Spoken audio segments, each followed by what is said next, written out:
लाला मोहन लाल के घर लंगर और बावरियों को खिलाना। पूज्य मस्ताना जी जब डेरे से दिल्ली जाने लगे थे, उस वक्त सबको हुक्म फरमाया था कि उनके पीछे कोई ना आए। अगर कोई आएगा उसको डेरे से निकाल दिया जाएगा। कई प्रेमी प्रेम के वश होकर दिल्ली पहुंच गए और बावरियों की संगत भी पहुंच गई। पूज्य मस्ताना जी ने दिल्ली की संगत से फरमाया कि जो इनको रोटी खिलाएगा वह नकों को भेजा जाएगा। 14 अप्रैल को लाला मोहन लाल ने संगत को खाना खिलाने की विनती की, जो 15 अप्रैल के लिए मंजूर फरमाई। लाला मोहन लाल एक चौबारे में रहते थे। पूज्य मस्ताना जी जाकर चौबारे में ठहरे। मोहन लाल ने लंगर बनवाया और संगत को खिलाने लगा। बावरियों की पार्टी नीचे बैठी थी। संगत को खाते समय उसने एक एक दो दो करके बावरी प्रेमियों को बुलाकर भी रोटी खिला दी। हम सब प्रेमी पूज्य मस्ताना जी के साथ कमरे में थे। जब पूज्य मस्ताना जी को पता चला तो मोहन से कहा, अरे मोहन, तूने नरकों की भी परवाह नहीं की। इस पर मोहन लाल ने कहा कि आप जो बैठे हैं जहां मर्जी ले चलें। पूज्य मस्ताना जी बहुत प्रसन्न हुए।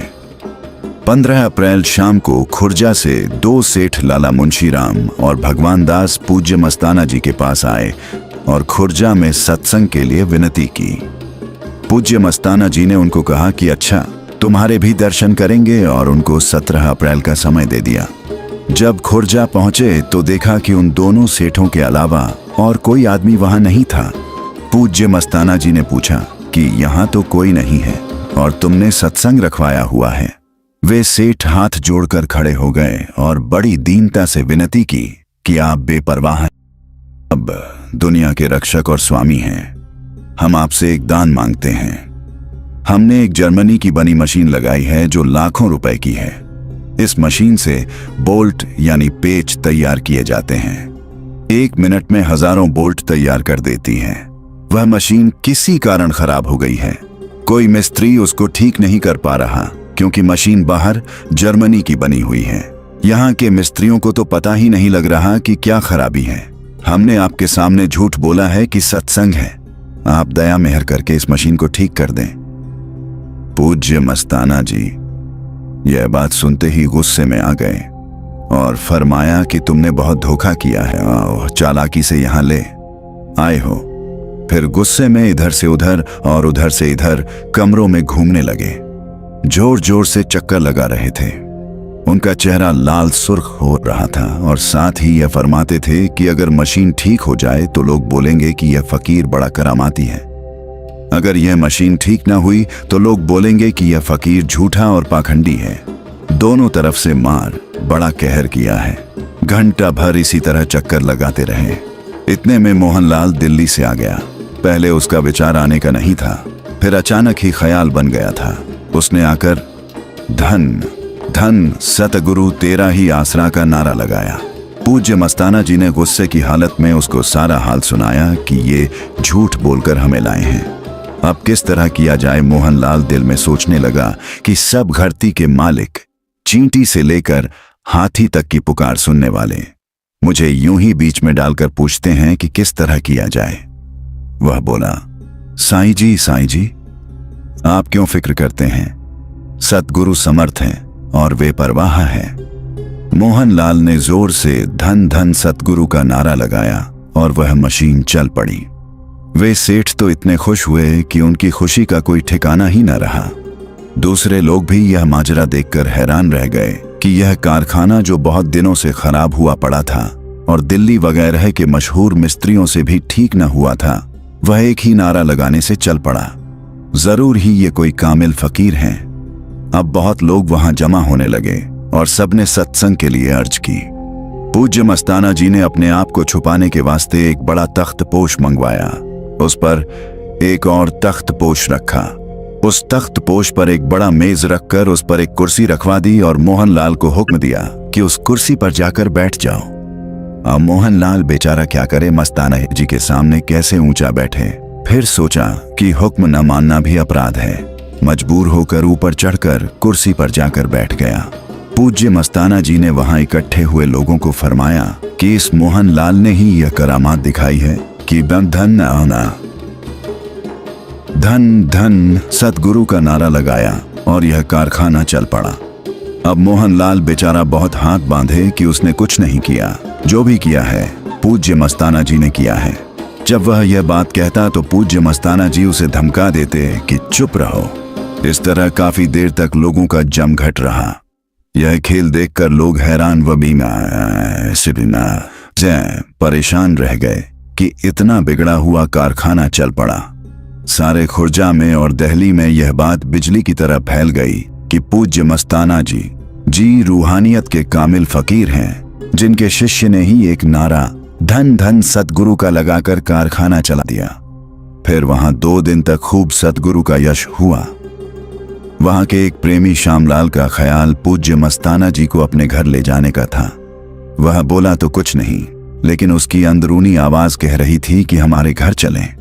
जब उसके घर के पास से गुजरे तो उसके घर गए। लाला कश्मीरी लाल का ख्याल भी अपने घर ले जाने का था। उसकी तड़प देखकर पूज्य मस्ताना जी उसके घर भी गए। वहां पर सच्चे पातशाह परम संत सावन शाह की बातें चढ़ती कि किस तरह सच्चे पातशाह ने उनको पाकिस्तान बनने के समय बचाया। दिसंबर 1958 इतवार देह में आड़ आदि पियों के साथ सतगुरु तब सात संगत पूरी बूंदी वगैरह अपने पास बैठा करके बैठ गए और भो जब सबको भी बुलाए आज मौज की थी। रास्ते उसके पेंट हाउस नहीं था। फिर बताया कि पाकिस्तान बनने से पहले भी एक दफा सच्चे पातशाह उनके घर मिंट गुमरी में पधारे थे और फरमाया था कि अपने घर आ गया हूं। फिर पूज्य मस्ताना जी ने मोहनलाल से कहा कि तू भी अब हमें सोनीपत ले जाएगा, छोड़ेगा नहीं। इस पर मोहनलाल ने कहा कि साईं जी जरूर चलना है। अगले दिन 19 अप्रैल को खुर्जा से सोनीपत को रवाना हुए। सोनीपत लाला मक्खन लाल श्री मोहनलाल के भाई थे। उन्होंने जब सोनीपत में साइकिल बनाने का कारखाना लगाया तो पैसे की कमी महसूस हुई। डेरे पहुंचे और बात की। पूज्य मस्ताना जी ने फरमाया कि दिल्ली आएंगे और फिर सोनीपत। अब श्री मोहनलाल के साथ सोनीपत को चलने की तैयारी कर ली। मोहनलाल तो ऐसे ही दिल्ली से आया था। उसने किसी प्रेमी से पैसे उधार लिए और स्टेशन पर जाकर सब संगत के लिए टिकटें खरीदी। पूज्य मस्ताना जी के लिए फर्स्ट क्लास का डिब्बा रिजर्व करवाया और साथ वाले डिब्बे में सब संगत सवार हो गई। सारा रेलवे स्टेशन धन धन सतगुरु के नारों से गूंज उठा। हर स्टेशन पर संगत नीचे उतरकर पूज्य मस्ताना जी के डिब्बे के आगे खूब जोर से नारे लगाती और नाचती। पूज्य मस्ताना जी खूब हंसते और खुश होकर अपने हाथों से संगत को प्रसाद देते। अन्य लोग भी आसपास इकट्ठे हो जाते। जो धन धन सतगुरु बुलाता उसको भी प्रसाद देते। लोग हैरान थे कि ऐसी इज्जत और स्वागत तो राजाओं महाराजाओं का भी होता नहीं देखा। पूज्य मस्ताना जी के चेहरे पर नूर बरस रहा था, जो हर एक आदमी को अपनी तरफ आकर्षित कर रहा था। आखिर सोनीपत के स्टेशन पर गाड़ी रुकी और पूज्य मस्ताना जी गाड़ी से उतरे। सारी संगत ने खूब जोर से नारे लगाए, धन धन सतगुरु तेरा ही आसरा, हाजिर नाजिर जिंदाराम तेरा ही आसरा। सारा रेलवे स्टेशन नारों से गूंज उठा। मोहनलाल ने संगत को कारखाने तक ले जाने के लिए 4-5 टांगे किराए पर लिए ताकि संगत आराम से पहुंच जाए। मगर पूज्य मस्ताना जी ने मोहनलाल को कहा कि जिंदाराम का जुलूस निकालना है, इसलिए हर एक रिक्शा या टांगा पर एक ही आदमी बैठाया जाए और सब नारे लगाते जाएं। एक रिक्शा वाला 5 रुपये लेता था, मगर हुक्म के मुताबिक सब कुछ किया गया और खूब जोश से जिंदाराम का जुलूस सोनीपत के बाजार से होता हुआ कारखाने पहुंचा। सारे सोनीपत में शोर मच गया। जब कारखाने पहुंचे तो मक्खन लाल ने मोहनलाल को खाने के इंतजाम के लिए सामान लाने के लिए शहर भेजा। बीबी लाज लाला मक्खन लाल की औरत ने चाय बनाई, मगर मस्ती में चाय में चीनी डालनी ही भूल गई। सब संगत बहुत हंसी। मोहनलाल ने शहर जाकर संगत के लिए राशन, आटा, दाल, सब्जी, घी, मिर्च मसाला खरीदा और एक गाड़ी पर लाया। जब कारखाने के दरवाजे पर पहुंचा तो पूज्य मस्ताना जी वहां खड़े थे। उन्होंने मोहनलाल से पूछा कि क्या लाए हो। उसने जवाब दिया कि संगत के लिए आटा, दाल, सब्जी, घी वगैरह लाया हूं। इस पर फरमाया कि वरी संगत यह तो नहीं खाएगी, दाल रोटी तो घर पर रोज ही खाते हैं। मोहनलाल ने अर्ज की कि फिर साईं जी क्या करें, तो पूज्य मस्ताना जी ने फरमाया कि आज संगत को छड़ो, सिर्फ खीर और बूंदी खिलाएंगे। फिर खीर और बूंदी बनवाकर सारी संगत को खुश किया। रात को खूब जोरों का सत्संग हुआ। भजन मंडली ने सत्संग में बड़े प्रेम से यह शब्द बोला, इस दम दा करें दम आवे आवे ना आए। कहानू मेरी मेरी करदा है, कहानू पापा दी बेड़ी चढ़दा है।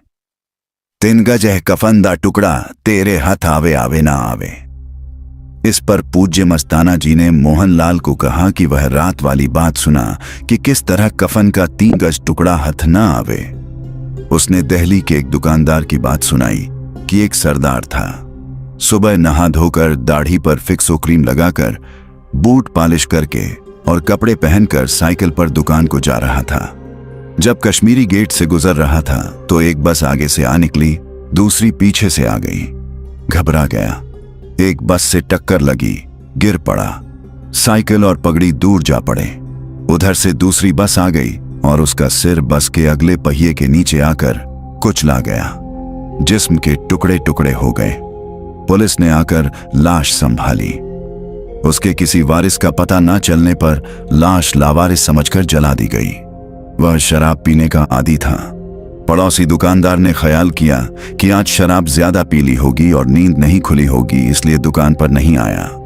घर वालों ने रात को इंतजार की। उन्होंने सोचा कि कहीं किसी पार्टी में चला गया होगा। अगले दिन भी पड़ोसियों को दुकान पर ना मिला और घर भी ना पहुंचा। फिर भागदौड़ शुरू हो गई, मगर कोई पता न चला। किसी रिश्तेदार ने कश्मीरी गेट वाली दुर्घटना अखबार में पढ़ी थी। उसको अचानक ख्याल आया कि यह दुर्घटना उसी के साथ ना हुई हो। पता करने पर थाने से कपड़े, टूटा हुआ साइकिल और दुकान की चाबी मिल गई। लाश तो जला ही दी थी। पूज्य मस्ताना जी, बोलो कि भरोसा है, कोई पता है कब मौत आ जाए। कारखाने के मिस्त्री ठेकेदार ने काम पर आना बंद कर दिया था क्योंकि वह तनख्वाह ज्यादा चाहता था। सत्संग सुनकर वह भी काम पर आने लगा क्योंकि वह समझ गया था कि 3 गज कफन ही मिलना है, वह भी शायद न मिले। फैक्ट्रियों को चेक करने वाला इंस्पेक्टर भी आया था। वह और उसकी औरत भी सत्संग सुनकर मस्त हो गए। इसके बाद फिर दिल्ली की तैयारी करने लगे। वहां पर और ज्यादा ठहरने की अर्ज की गई। इस पर फरमाया कि 2-4 दिन ठहर कर आएंगे। 25 अप्रैल को सोनीपत लाला मक्खन लाल के कारखाने में दोबारा गए। उस रोज शाम को जोर की आंधी चली जिसने कारखाने को हिला दिया और उसकी एक दीवार गिर गई। लाला मक्खन लाल और दूसरे प्रेमी भाग दौड़ में रहे। 26 अप्रैल शाम को शहर में जुलूस निकाला। लोग जुलूस देखने के लिए अपनी छतों पर खड़े थे और खुशी में नाच रहे थे। रात को हजारों की संख्या में लोग सत्संग सुनने आए। बिजली की लाइन घंटा भर खराब रही। काफी आदमी चले गए। फिर खूब सत्संग हुआ।